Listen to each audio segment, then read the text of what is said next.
Welcome back, friends, to my channel that is Unfolding Path. Happy Independence Day to all of you. I hope आपका ये independence day बहुत ही अच्छा जा रहा है। आज हमारे 80 साल हो चुके हैं इंडिपेंडेंस के and really it was a great achievement and we are getting the benefits of our sacrifices of our forefathers and freedom fighters. So we should be very thankful to them that because of them we are, right?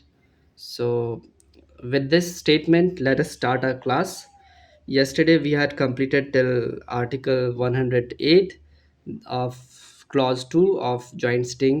Okay, now we will start with article 109, okay, which talks about special procedures for money bill. Actually में money bill होता क्या है ना? तो money bill से हम क्या समझते हैं, ये चीज़ हम देखेंगे आर्टिकल 110 में, which talks about a definition of a money bill. तो मनी बिल जो है, स्पेशल प्रोसीजर क्या क्या होता है, let us see in this article.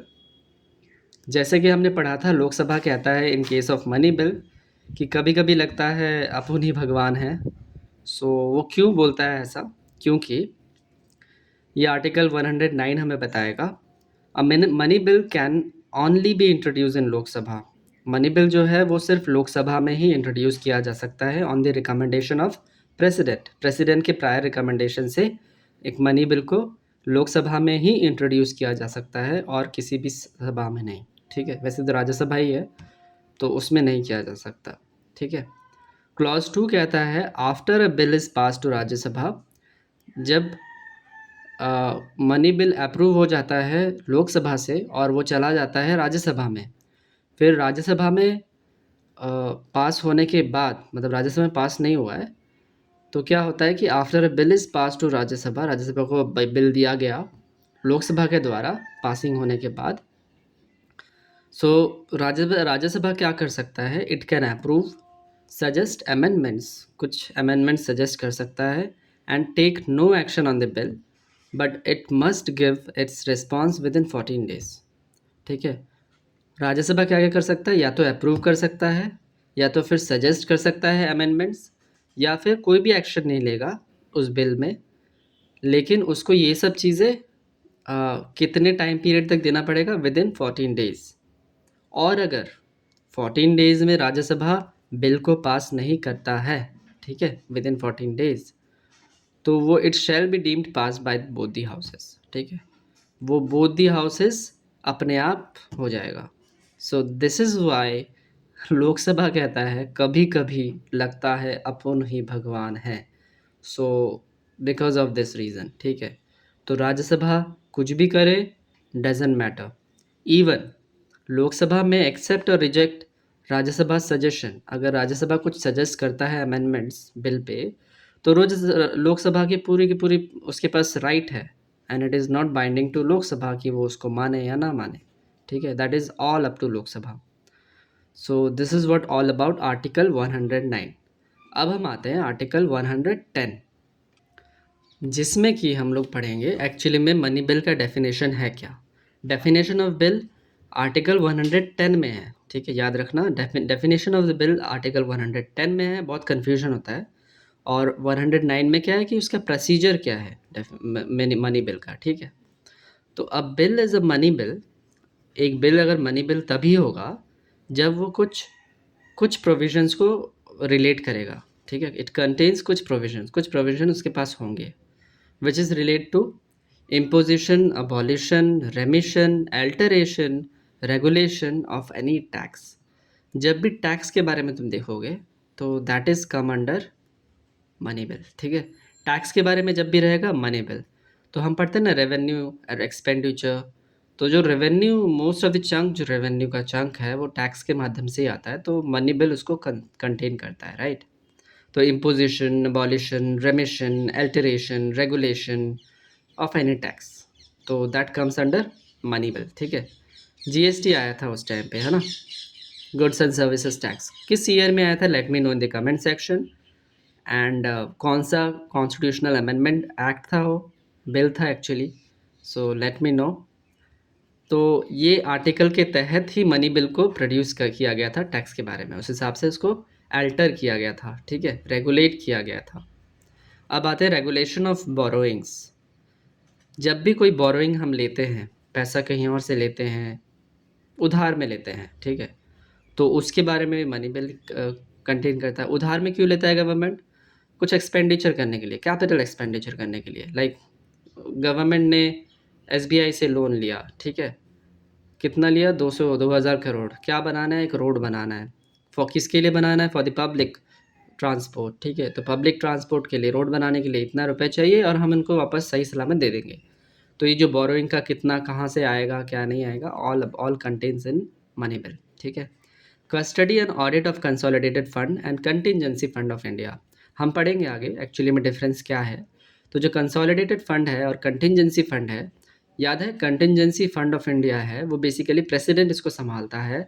ये हमारा इमरजेंसी फंड है जहाँ पर 500 करोड़ पहले था, अभी शायद बढ़ गया है। I will no let you no in the comment section अच्छे से उसका जजाई करके कि क्या है। अदरवाइज़ 500 या 5,000 करोड़ रुपए इसमें होना ही चाहिए। अगर इसमें हट जाता है, पैसे कम हो जाते हैं इमरजेंसी में, लाइक डिज़ास्टर मैनेजमेंट के टाइम पे, तो प्रेसिडेंट के अप्रूवल से कंटिजेंसी फंड से हम इमरजेंसी पैसा उठा सकते हैं और लोगों की सेवा में लगा सकते हैं।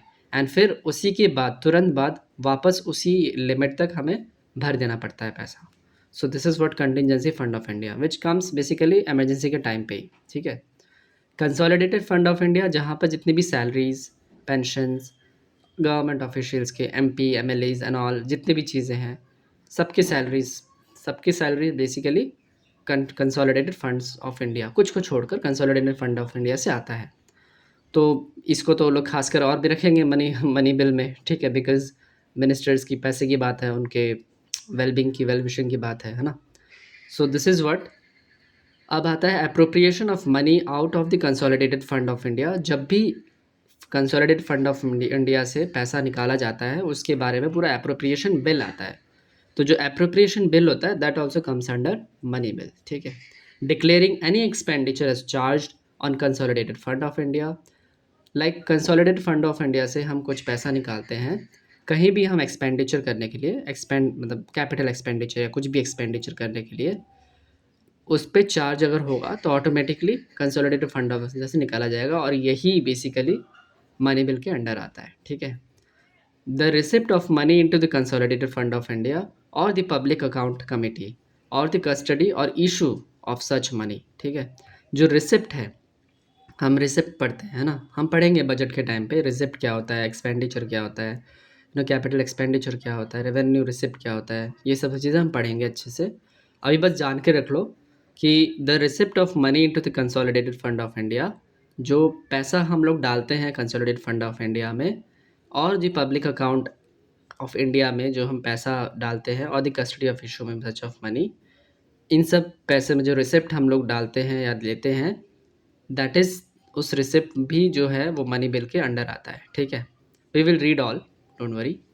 Any matter incidental to any of the above matters, कुछ भी मैटर हो, जितना भी हमने पढ़ा अभी, उस पे जितने भी इंसिडेंटल मैटर्स हैं वो आते हैं मनी बिल में। So this is what article 110 which talks about definition of money bill, जिसमें ये सारी प्रोविजंस हैं, ठीक है, which is related to money bill, ठीक है, याद रखना। द स्पीकर, अब समझ में आ गया होगा कि मनी बिल का बेसिक हकदार कौन होता है? लोकसभा। क्यों? क्योंकि Lok Sabha is the house of the people. वहाँ पर जितने भी एमपीज़ हैं सारे के सारे directly elected by the people आते हैं, ठीक है, representations directly elected by the people आते हैं। सो दिस इज़ व्हाट हर 5 साल में होता है ना। और किस इलेक्शन प्रोसेस के थ्रू होता है? Let me know in the comment section. फिर आते हैं speaker. Speaker of Lok Sabha certifies weather a bill is a money bill और नॉट। अब कोई भी बिल को सर्टिफाई करता है कि ये मनी बिल है और ये फाइनेंशियल बिल है, ये फाइनेंशियल बिल नहीं है, ये मनी बिल नहीं है, ये मनी बिल है। कौन करता है ये सब काम? Basically presiding officer of the Lok Sabha, है ना। लोकसभा के पास तो पूरा पावर है, तो उसका जो स्पीकर होगा, उसका जो प्रिसाइडिंग ऑफिसर होगा, उसी के पास हक होगा, है ना।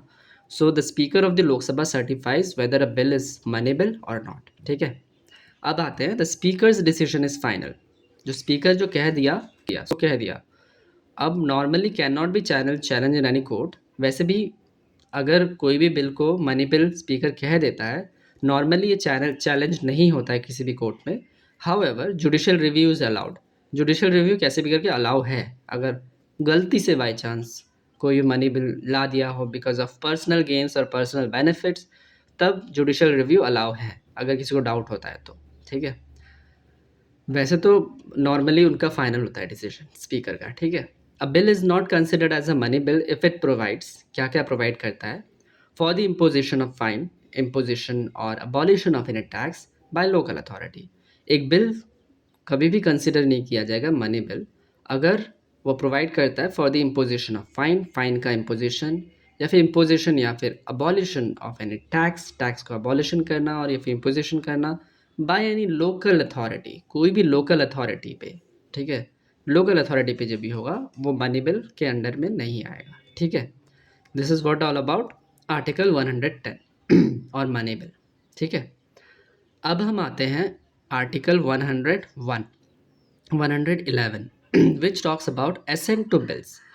असेंट कौन देता है बिल को? After a bill is passed by both the houses the bill is then presented to president.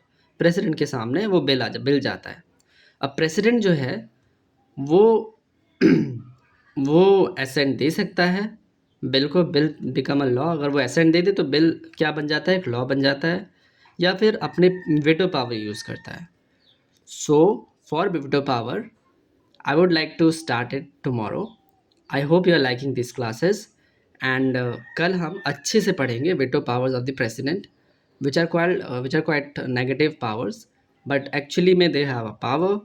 But let us see whether it is or not. Okay. So again, happy Independence Day to all of you.